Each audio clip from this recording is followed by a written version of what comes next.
যে গণতন্ত্রের জন্য আমাদের সন্তানরা শহীদ হয়েছেন, রক্ত দিয়েছেন। তন্ত্র শক্তিশালী হিসাবে একটি গণতান্ত্রিক রাষ্ট্র নির্মাণ করতে চাই সাম্যের ভিত্তিতে, তাহলে এই গণতন্ত্রের জন্য আমাদেরকে জাতীয় ঐক্য বজায় রাখতে হবে। তিনি জীবনের চড়াই উতরাই পেরিয়ে গণতন্ত্রের জন্য সংগ্রাম করতে করতে আজও আমাদের মাঝে বাংলাদেশের মানুষের জন্য আলো দিশারি হয়ে তিনি বেঁচে আছেন। তার আজকে 81তম জন্ম দিবস।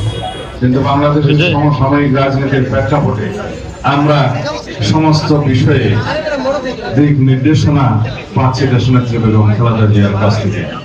তিনি নির্দেশনা দিয়েছিলেন আলাপ আলোচনার মধ্য দিয়ে ঐক্যমতের ভিত্তিতে গণতন্ত্রের উচ্চারণের পক্ষে সহজতর করতে হবে। তার সেই নির্দেশনা মোতাবেক আমরা সরকারের সাথে আলোচনা করেছি অনেকবার।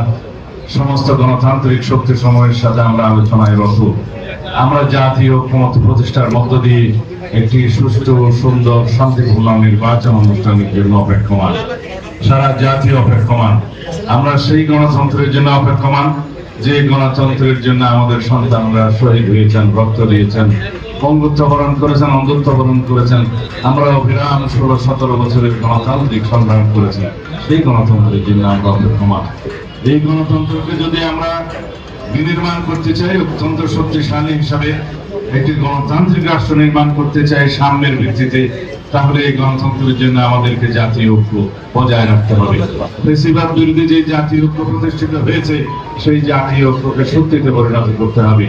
আজকে যারা গণতন্ত্রের বিরুদ্ধে বিভিন্ন রকমের বক্তব্যের মধ্য দিয়ে নির্বাচনের বিষয়ে সংখ্যা প্রকাশ করছে, তারা গণতন্ত্রের পক্ষের শক্তি নয়, বাংলাদেশের মানুষের পক্ষের শক্তি নয়।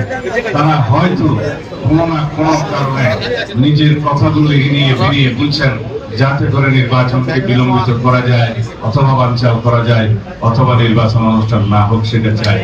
কিন্তু বাংলাদেশের মানুষ ঐক্যবদ্ধ। বাংলাদেশের মানুষ গণতন্ত্রের জন্য, ভোটাধিকার প্রয়োগের জন্য তারা সংকল্পবদ্ধ। এর বিপক্ষে যারাই দিবে কোন ধরনের বক্তব্য, যারাই বিভিন্ন রকমের কুযুক্তি উত্থাপন করে গণতন্ত্রের এই যাত্রাপথে কণ্ঠকাঠিন্য করতে চাইবে, তাদের বিরুদ্ধে বাংলাদেশের জনগণ রুখে দাঁড়াবে। সব গণতান্ত্রিক শক্তি, সব গণতান্ত্রিক রাজনৈতিক দলকে অনুরোধ করব, আপনারা যেভাবে ঐক্যবদ্ধ হয়েছিলেন ফ্যাসিবাদ বিরোধী গণতান্ত্রিক সংগ্রামে, সেই একই রকম ঐক্য নিয়ে আসুন আগামী নির্বাচনের জন্য। সুষ্ঠু, শান্তিপূর্ণভাবে যেভাবে আমরা নির্বাচন অনুষ্ঠান করতে পারি, সেইভাবে আমরা ঐক্যবদ্ধ থাকি, আলাপ আলোচনা করি।